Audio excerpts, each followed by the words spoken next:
Hey everyone!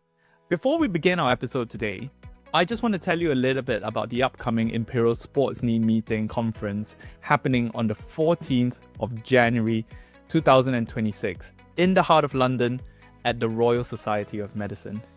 This is a one-day conference covering all aspects of soft tissue knee surgery with talks delivered by experts who are known not just nationally but internationally in their field as well. I think it's going to be an amazing day, and I would really hope to see all of you there. To sign up, you can go to our website at www.imperialsportsknee.com. Registration is already open, so what are you waiting for? Come and join us on the 14th of January 2026 at the Royal Society of Medicine. Right, now back to the episode. Welcome to another episode of the Imperial Sports Knee Meeting Podcast. My name is Ernest, and on our episode today, I'll be speaking to ex-footballer Darby Elliott and also Associate Professor Mr. Chinmay Gupte, who is not only one of the country's leading experts in sports knee surgery, and also an Associate Professor in Imperial College London, but he is also the President-elect of the British Association of Surgery of the Knee. In today's episode, we'll be telling a story of incredible talent, resilience, and also the unseen battles that female athletes face off the pitch. It's a journey that starts with a young girl's love for football that takes her across the world to play professionally in the UK and Germany. But it's also a story of incredible lows and the resilience that it takes to battle those lows. And this is a really big reflection on a worrying trend that we see across women's sports, where females have a higher rate of ACL injuries compared to their male counterparts. And Darby's story brings this statistic to life. You know, so often in sports, we hear about the trophies. We hear about those that have made it big, and we hear their stories. But it's not very often that we hear the stories of those who have fallen by the wayside, the equally dedicated and talented athletes that have their careers cut short because of injury. And it's about the unseen battles fought off the pitch by female athletes. It covers things like confronting the fear of re-injury, or even navigating a system where female athletes often feel undervalued. And finally, this is a story about courage. Courage to make the decision to hang up the boots for good. So without further ado, this is my conversation with Darby Elliott and Associate Professor Mr. Chinmay Gupte. Welcome to the show, everyone. I'm joined today by two incredible people. We've got former footballer Darby Elliott here with us today. She's going to be telling us about her story, which I'm not going to spoil. And also, we've got Associate Professor Mr. Chinmay Gupte, one of the UK's experts in soft tissue knee surgery, and also a pro cricketer yourself, isn't it, before? I was a pro cricketer. Definitely not now. And both of you are more pro than I will ever be in any sport.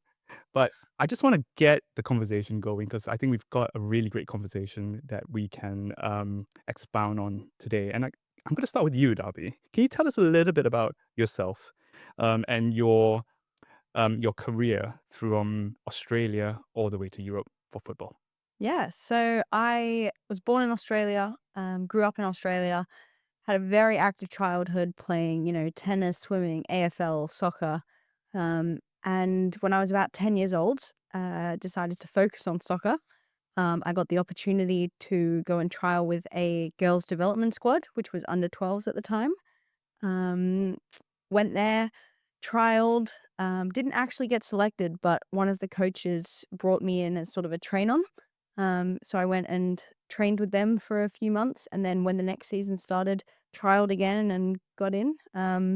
And then played at Manly United, which was in the NPL 1 division in Sydney, until under 17s. My younger brother then got an opportunity to go to a football boarding school academy in Germany. So my parents and myself packed up and moved to the UK to be closer to him. And then joined Reading Under 23 Academy, played there for 4 years, got an incredible opportunity to go and play in Germany. So moved over to Germany and played with Borussia Mönchengladbach for 3 years. That's really great. And I want to take you back to when you first fell in love with soccer. Obviously, in Australia, you've got rugby and you've got Aussie rules, which I didn't know much about till recently. And what was it about soccer that really captured you as a child?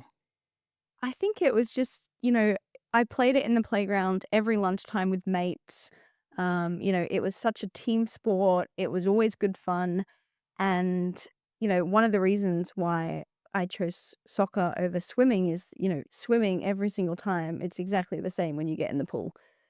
Soccer, every game, every training session is different. And there were just so many different things that happened that made it so much more enjoyable.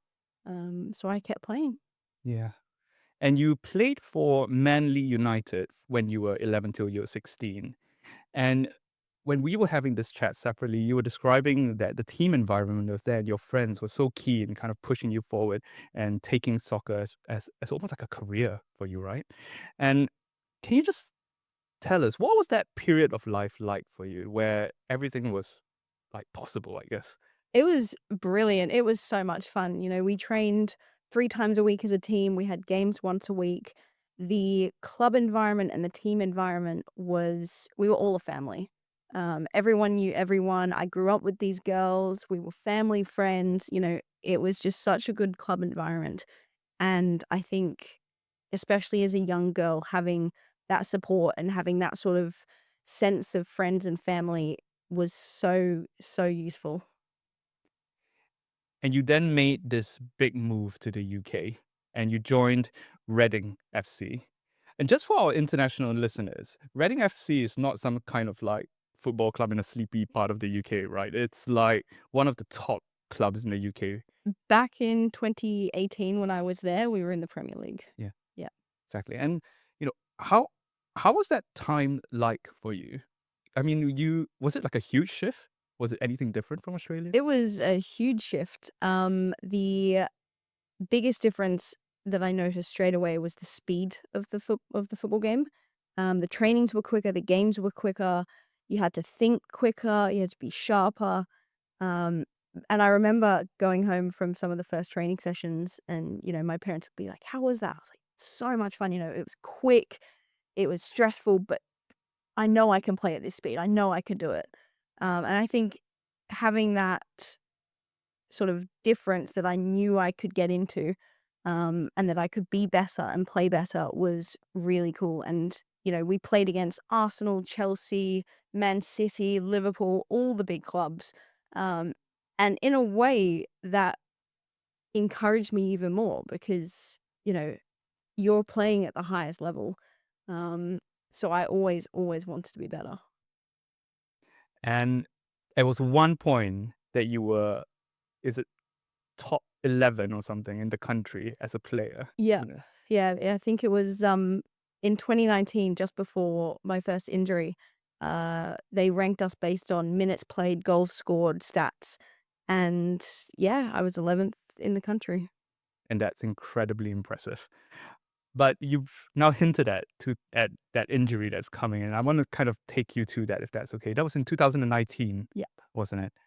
And that was really pivotal for you that year. Yes. Yeah, Could could you walk us through what happened? absolutely. It was a Thursday, and we actually had a school game as opposed to a club game, and originally I wasn't gonna play, but we had 10 players, and the coach asked me just to fill in for a bit. We had a game coming up on Sunday against Chelsea, so I needed to be ready for that. So this school game was very much a bit of a run in the park, just to make up the numbers. And 10 minutes into the game, changed direction with the ball, ran for a bit, and then my knee just sort of collapsed under me. Um, and I was on the ground screaming for 5 minutes. So that was, yeah, I remember it very clearly. Mm. Can I just come in there? So just talk us through the lead up to that particular school game. How much had you played in that preceding 7 days? How much had you trained? Where were you We, at that pathway? yeah, so it was actually what they call an English week. So we had played the Wednesday before, we played the Sunday before, and we had a game that Sunday. So we had 3 games in the space of 2 weeks, and they'd then thrown in this school game on the Thursday as well. So I'd played full 90 the Wednesday before, full 90 the Sunday before, and then I was going to play full 90 on that Sunday. And at the time at Reading, we were training every day. So we had Monday evening training, Tuesday morning training, Wednesday was then a game or training, Thursday morning training, and Friday night training, and then a game on Sunday. And of course, if you'd stayed at Reading, you wouldn't have played in the school game. Nope. And that's where an issue arises with regards to overuse, fatigue, and that overlap of different commitments, creating the perfect storm of someone who's, as I said, tired. Therefore, their form, their core stability, their glute control isn't great in that last game that they play. And I think that puts them at significant risk. And particularly in our adolescent players, where they're often good at all the sports, they're in the A's for everything. They have their club, they have their county, they have their school, and no one is actually overseeing their training and their playing schedules, apart from their parents, who, of course, are super keen. And I think that's a very key element of the predisposition for Darby's injury. Yeah, absolutely. And just to touch on that, Mr. Gupte, we describe this in our profession as a non-contact injury. Yeah. You just maybe enlighten us. What's actually going on in a non-contact injury? Yeah, it's usually the most common ACL injuries are what we call non-contact. So there is no clash between players or competitors or indeed players of the same side. It's often the foot is planted on the ground. It's getting stuck. Maybe stuck is too strong a word, but it gets planted, and then there's an abnormal twist with the foot planted. And there's a very classic, what we call valgus external rotation, but there's an internal rotation as well. So I think we've got video of Darby's injury. And if you really look at it, you can see that twist. And that puts the greatest stress, particularly on the ACL, but also the meniscal cartilages as well, and a few other structures. Generally, if you get a contact injury, you can still get an ACL injury, but you might have a few other structures damaged as well. So rugby players classically don't get isolated ACL injuries. They're more likely to get multi-ligament injuries because a lot of their injuries are contact, depending on the position they play. And I think particularly for females as well, they're more predisposed to that. And do we have any evidence on what is contributing to this? Yeah, I mean, huge amounts of, I'd say there's huge amounts of conjecture, and there is some evidence, but there's a lot more to be done. Okay. So I would divide that into physiology and anatomy and biomechanics, the playing environment, and to a degree, what we call the gendered environment. What's the difference in facilities between females and male players, especially in football? And there may be some other things going on as well, hormonal influences, collagen influences. So there's a whole maelstrom of factors that need to be teased out, and often it's a combination of a lot of them. Do you think one thing outplays the other? So do you think it's more genetics, or do you think it's more sort of player environment factors? I think that's a difficult one to answer because it depends on the level of the player. So, I mean, I think someone at Darby's level, I don't know. I mean, Darby will have a feed into this, but if you're a Premier League player, you probably have a decent set of training. But if you're a club player, are you training at the same pitches with the right footwear for you as a female, with the right strength and conditioning coaches compared with a male who's playing at the same level, which is a sort of high-level club? So I think it depends on the environment. Of course, there's lots of... I have lots of patients in whom ACL injuries run in the family. And I think, Darby, you can vouch for... Both mum and dad have done one ACL each. Yeah. Yeah. So, but tell us what's special about your mum and dad. I mean, dad played rugby and cricket growing up, and mum played hockey. So they've both been active their whole lives. Yeah. So they were both playing pivoting sports. Now, what's the chances of both parents playing at a very high level pivoting sports? So was it the fact they were playing pivoting sports, or was it genetics? Was it their anatomy? We talk about notches, narrow notches, valgus knees, flat feet, all those factors do make a difference. So I think even in families, you can't say that it's definitely genetics. It's multifactorial, but I'm sure that there are what we'd call gene polymorphisms that predispose some people to having ACL injuries. So what I'm hearing is that we definitely know that females have a higher rate of injury compared to their male counterparts. But currently, the science is coming from so many directions that it's very difficult to differentiate sort of one clear direction. But I guess the current scientific thought of it is that it's probably a whole host of factors rather than one or two things. Absolutely.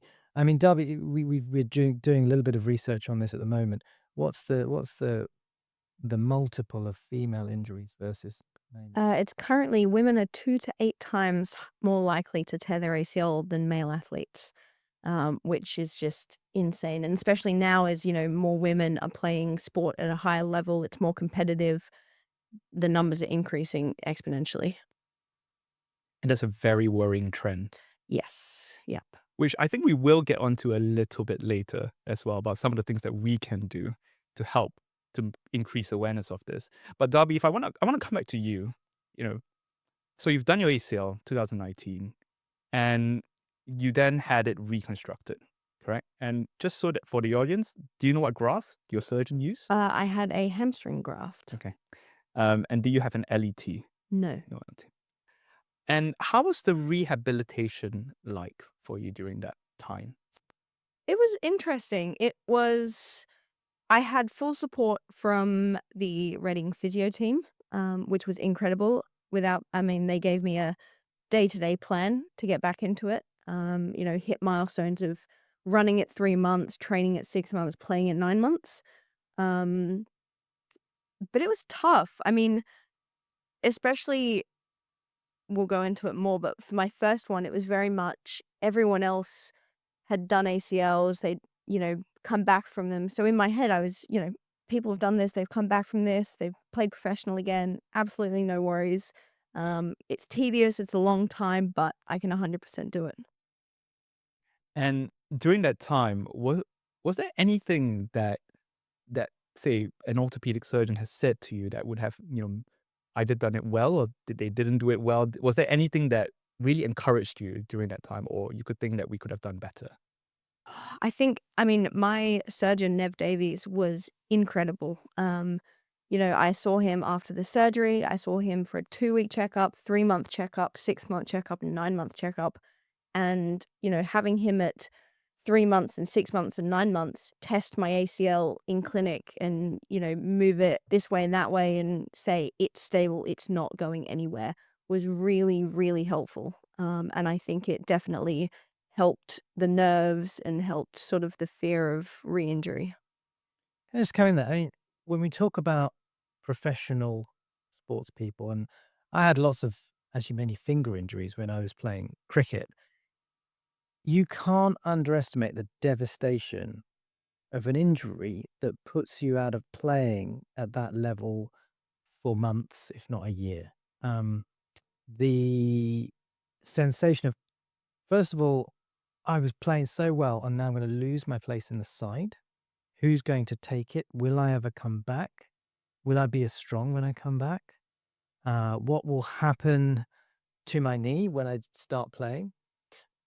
All of those thoughts almost flash through your head. And then when you're rehabbing, you've got so much time to think. And thinking can be good and bad, right? So you've got a lot of apprehension, fear. Of course, there's optimism as well. And what feeds into all of those factors is the professionals around you. Surgeon, yes, absolutely. But you don't see the surgeon that often, even that, 5 times in a year, which is what we all do, right? But the physios, the strength and conditioning coaches, the coaches, the side, so they really feed it. And of course, your peers, it's weird to be on the sideline watching them play and you think, "Oh, I could have scored that goal or I could have got that 100, you know. Um, but that all feeds in. But it's really important to understand the psychology. And of course, most people come out of it very well. But there is a real psychological corollary to the injury, which sometimes is a bit underestimated, particularly by surgeons and professionals. And in your practice, Mr. Gupte, is there anything that like we as kind of the new generation of surgeons should really think about in our clinic settings that would perhaps address the psychological element on top of all the clinical stuff? Yeah, there is for a new generation of surgeons. In fact, it's for every generation of surgeons. It's about developing a rapport. Listen to the patient. I try not to speak. When the first time I speak to a patient, I try to let them finish what they're saying, whether that's 1 minute, 2 minutes, or 5 minutes. And it's usually not beyond 5 minutes. So developing the rapport, gaining the trust, mutual trust, actually, and take your really good history, understanding what we call the biopsychosocial factors, who's supporting, what's the network around, what's the situation like at home. All of those things matter because when you then see the player at follow-up and then the follow-up after that, each of those things feeds in a slightly random different way. And if you're not aware of it, you won't develop that circle of care that you really need.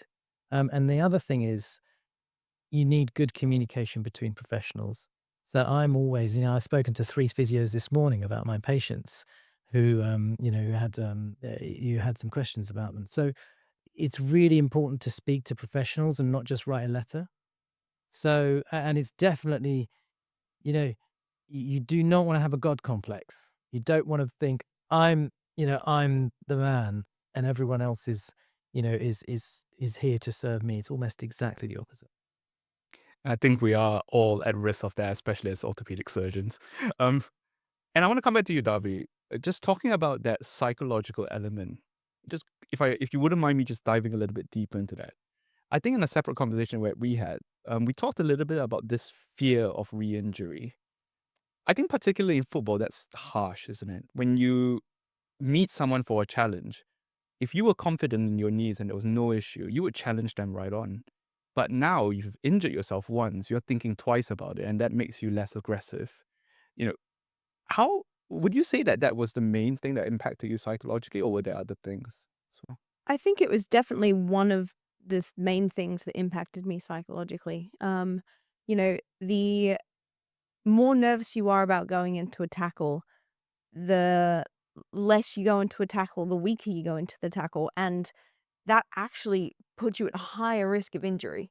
So I always tried to make sure that I went into every tackle as hard as possible because, you might think that it'll increase your chance of injury, but actually it's the opposite.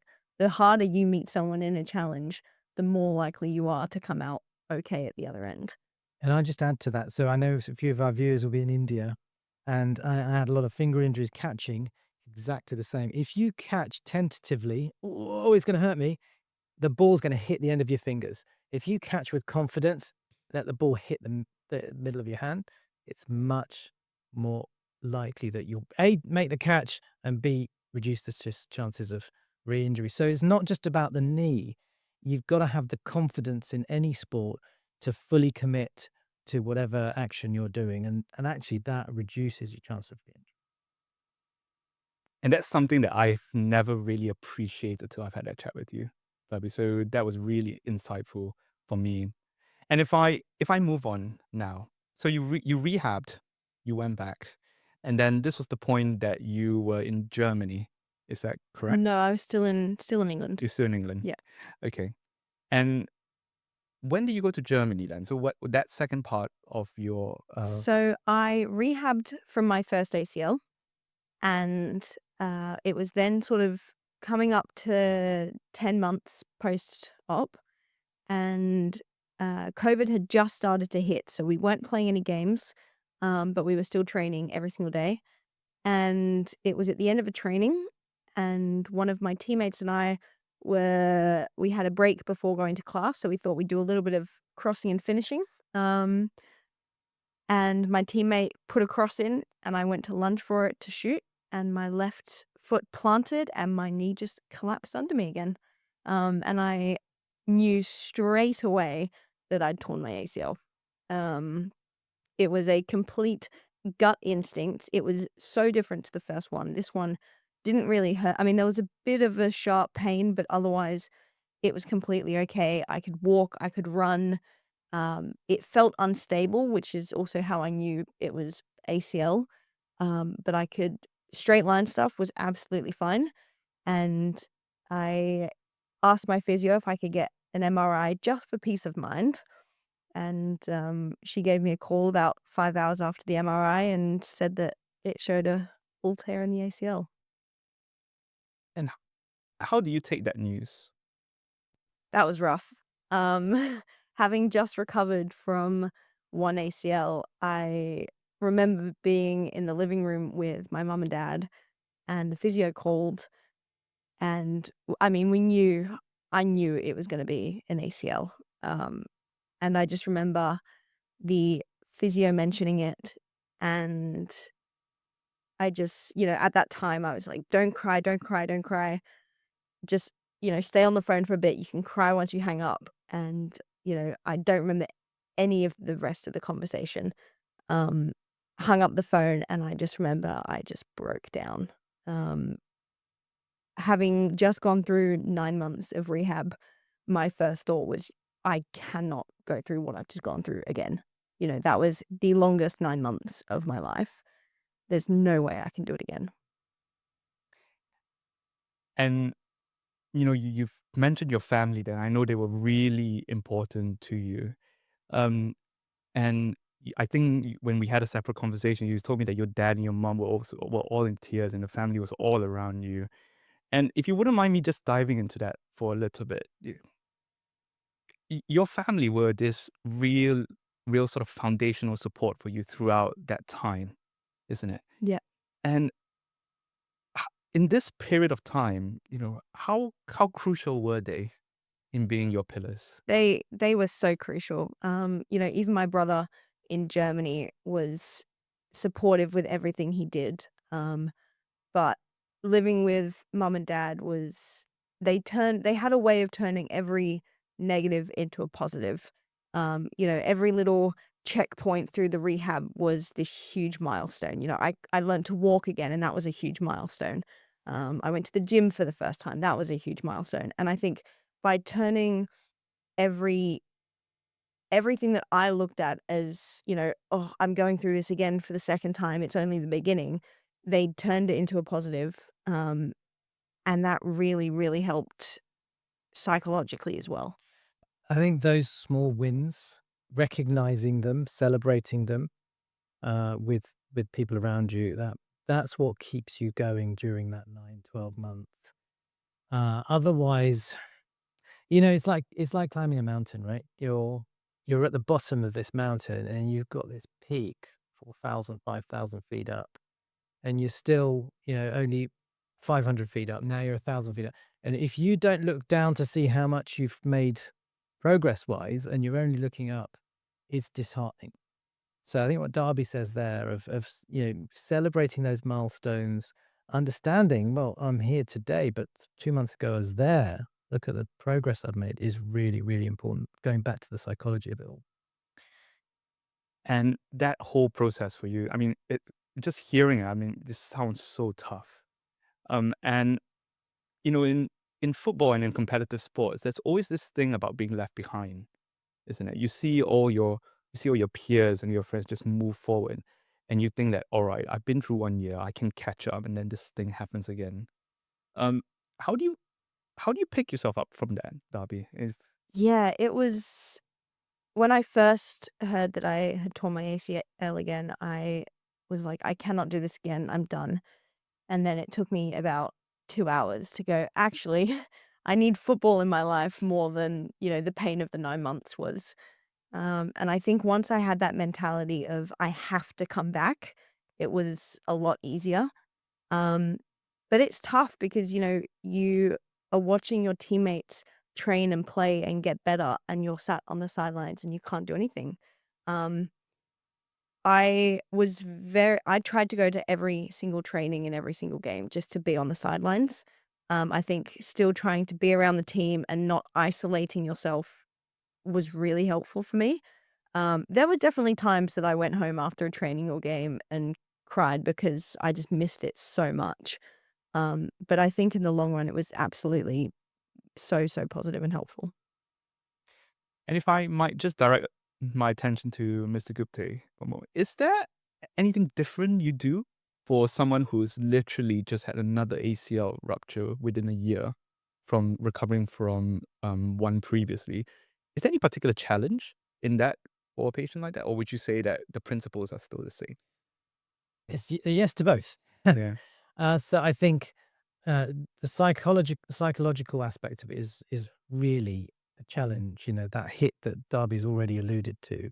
And so you've got to be supportive and have the right people around you to support. Number one. Number two, obviously, they're going to be rehabbing on an ACL reconstructed knee. Now, that's not necessarily a weaker knee. I mean, there are some patients who say, you know, this knee feels stronger than the other one did, and that's why the other one went. So I wouldn't call it a weaker knee. Okay. I would say it's an ACL reconstructed knee. Is that the exact same normal knee that they had before they ruptured the ACL? No. So they have to rehab on an ACL reconstructed knee. So you've got to make sure that that knee has the optimal amount of conditioning, almost pre-op, if you can. You've got to understand that knee might start aching whilst they're rehabbing because obviously they're favoring that side, and you've got to reassure that actually that's normal because you're favoring that side. So I think particularly balance, strength, conditioning exercises are really important. And I think in that, I mean, I say this to everyone anyway, but particularly if you've got both ACLs, in that first 3 months, swimming pool based exercises are really important. You don't have to swim, but just doing things in the swimming pool, getting used to those movement patterns in the swimming pool makes a big difference. And during that time, Darby, when you've had the second one, you've picked yourself up, or you tried to pick yourself up, and you've rehab through that. I think it's probably a very good time now to dive into some of the systemic issues around these things. And we know that between males and females, there's such a big difference between the availability of physiotherapists, equipment, things like that.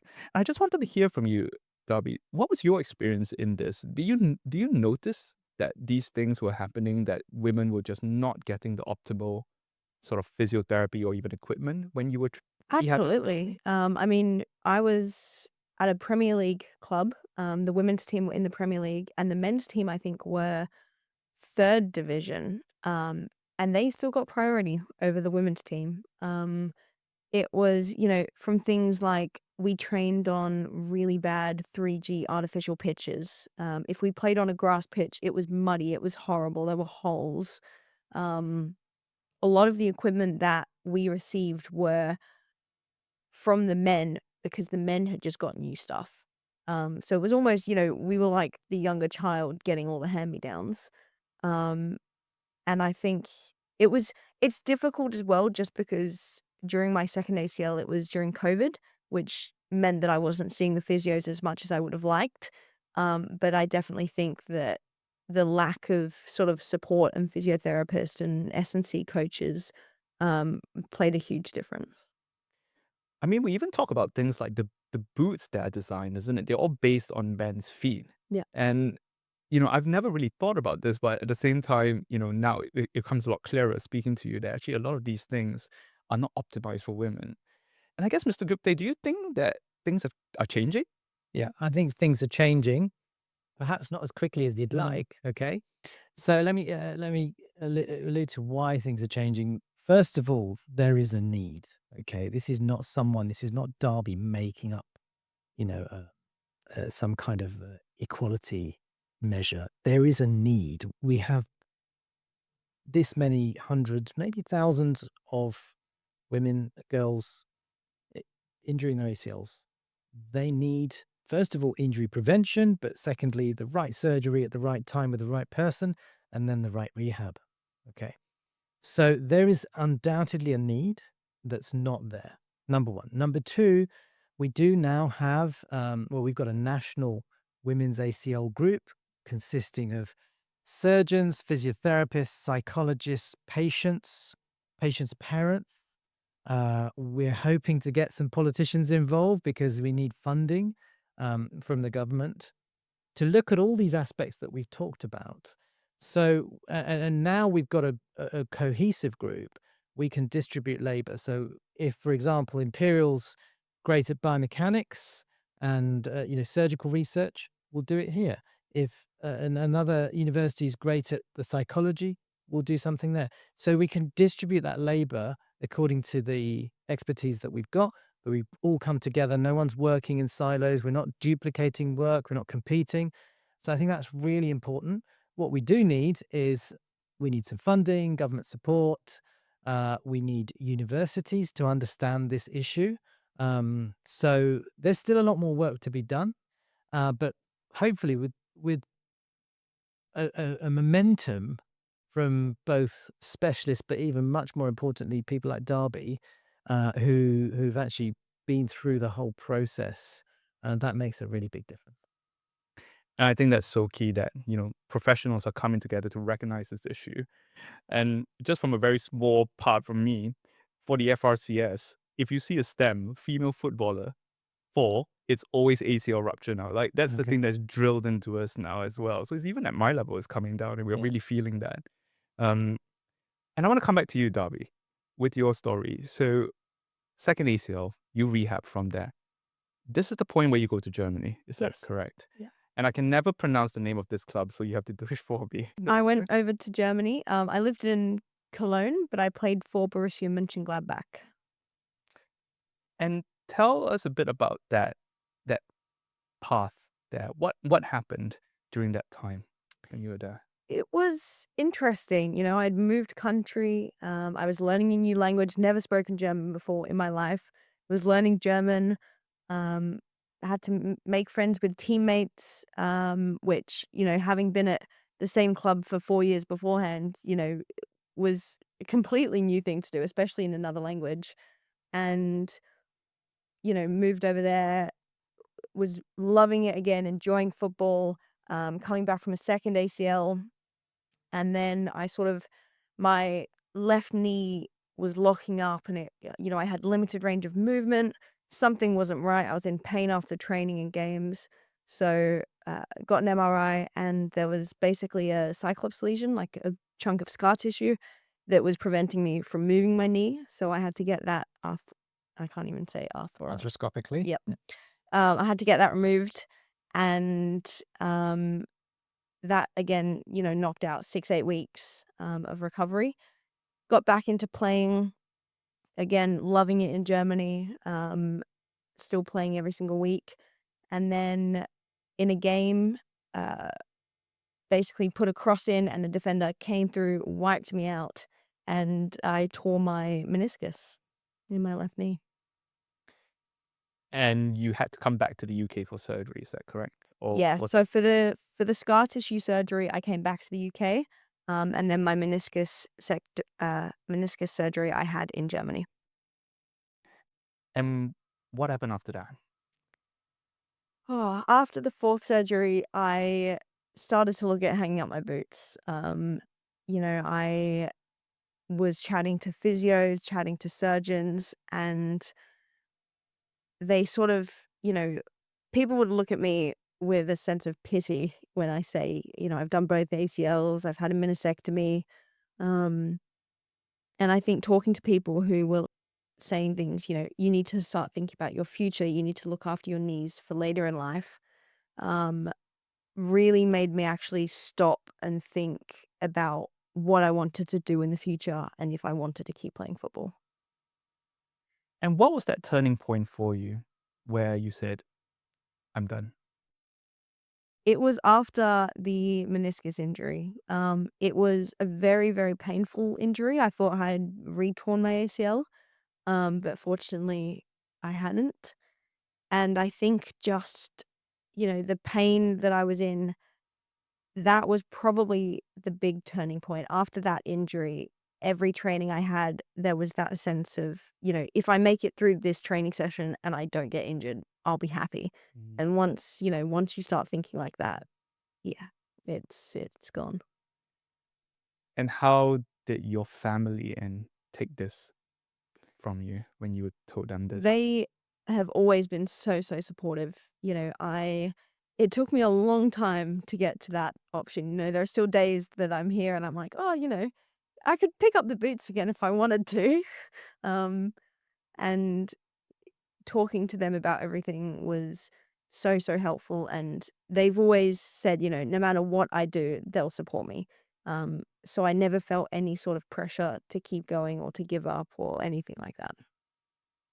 And even now, I can sense like how emotional even saying that is to you. Just for our listeners, if you're not watching these, you can just sense that emotional energy coming from you as well. And obviously now you are part of Imperial College. What are you doing currently?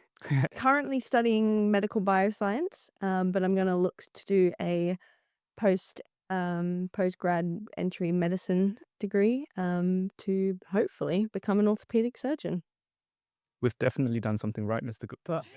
I'm not sure we've done. I've done anything, but I tell you what, it's worth just mentioning. First of all, I mean, what an amazing person, right? I mean, to go through all of that, and I'm sure you had some victories in amongst all of that time, right? You scored some goals and Scored some goals, and played against some big some teams. big Yeah. teams, right? So, but the fact that Darby went through all of that and then had the courage almost and the wisdom to say, yeah, it's time to do something else, is really important. I think just going back to your point, when someone has repeated injuries, as a surgeon, you question, is it their biomechanics? So if we talk about tibial slope, there are some anatomical things. As a surgeon, you think, well, was that the right graft choice for the ACL? Was the ACL tunnel positioning right? Was the meniscus repair? But to be honest, most of the time, the surgery's all fine. It's just a bit of bad luck with the kind of sports that people play and the injuries they have. Um, but I think just going back to Derby wanting to do medicine, I have half a dozen of my old patients, actually most of them female ACL uh, sportsmen who've had ACL injuries, who have then over the next 5, even 10 years, I've just had someone sitting with me in clinic. I did her tibial spine fracture when she was 11, which is an ACL injury, and she's now going to do postgraduate medicine, wanting to be an orthopedic surgeon. So I think there's certainly something that I don't know whether it inspires, but it certainly makes people driven to pursue orthopedics once they've had an orthopedic injury. I'm obviously because of my age and things like I've never had that pleasure to hear someone say I want to do what you want to do, what you are doing currently. But it might just be you, Mr. Gupte. I I'm just don't saying. think so. No. Yeah. I think we're coming to the end of this conversation. But I want to come back to you, Darby. One of our listeners might be someone going through the exact same thing you're going through right now. They are probably in a very dark place. What would you say to them, after coming through this that has helped you during this time? It does get better. It's, the first, to be honest, the first 9 months until you are back playing are horrible. But if you love what you're doing, the sense of joy you will get when you're back makes it so worth it. And I think, find little ways to reward the milestones, find little ways to turn negatives into positives. And, if you want to get through it and be better on the other side, then it's worth it. That's great. And I probably want to end with this. Your family. They have been your rock through this whole thing. You've had this incredible journey, starting with this passion as a young adolescent. You've gone to the heights of being the top 11 player in the UK. And then you've gone down to the darkest lows, and they've always been there. I'm going to end with this, which is, what would you say to them throughout looking back on all this? What would you want them to know during this time? I mean, I've said everything there is to say to them, but, Mum, Dad, Jake, you guys, you got me through it in one piece. I think I would have got through it without you because that's just who I am, but I definitely would not have got through it in one piece. So thank you. That's incredible. Well, thank you so much both for your time and being here. I've really enjoyed this conversation. It's made me a better person, a better surgeon as well.